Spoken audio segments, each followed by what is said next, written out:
My name is Advait Dixit, and about 10 years ago I experienced something so terrifying that it completely changed my beliefs and still haunts me today. At that time, I had just been posted to Jaipur in the railway department, while my wife and children lived in Ratlam. So every Friday night I would travel by train to meet them. One such Friday, which happened to be an Amavasya, new moon night, I finished my work, bought gifts for my family, and boarded the train feeling happy and relaxed. Due to exhaustion, I fell asleep and woke up around 3:30 a.m. when the train reached Ratlam. As I got down, I noticed something strange. Within moments, the crowd vanished and the station became eerily silent, with dim lights and almost no people around.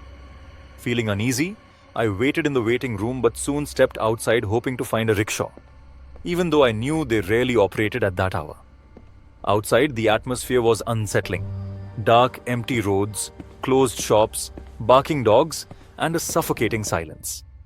Then I noticed a cycle rickshaw at a distance with a man sitting quietly, his head lowered. Relieved, I approached him and asked if he would take me home. Without saying a word, he nodded and began pedaling. He wore completely black clothes and his face was hidden in darkness. But my excitement to reach home made me ignore the oddness. As the rickshaw moved, cool air brushed my face and I felt calm enough to close my eyes.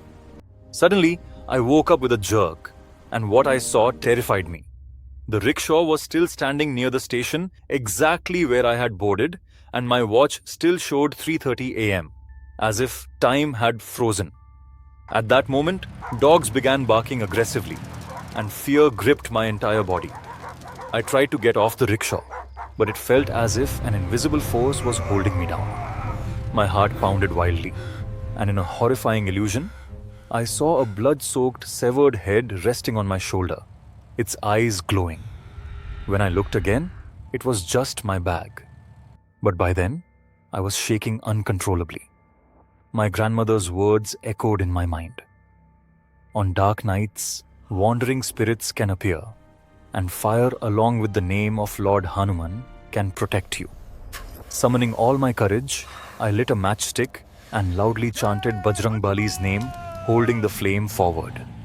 Instantly, the rickshaw stopped. The grip released me, and as I stepped down, I saw the most horrifying sight of my life. The rickshaw driver was not human at all, but a grinning skeleton. Screaming in terror, I ran toward the station, and when I looked back, the rickshaw had vanished into the darkness. I collapsed in the waiting room, drenched in sweat, and when I checked my watch again, it was 4 o'clock a.m., the time moving normally.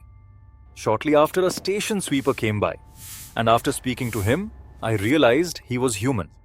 Seeing my fear, he quietly told me that I had encountered Joginder, a rickshaw puller who had died a year earlier after being electrocuted near a transformer outside the station, and whose spirit was believed to appear every Amavasya night.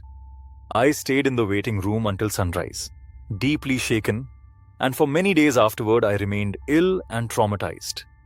Even today, whenever I hear about ghosts, stations, or Amavasya nights, that horrifying experience flashes before my eyes, leaving me with one unanswered question. Was it faith and fire that saved me that night? Or was it simply God's mercy that allowed me to escape alive?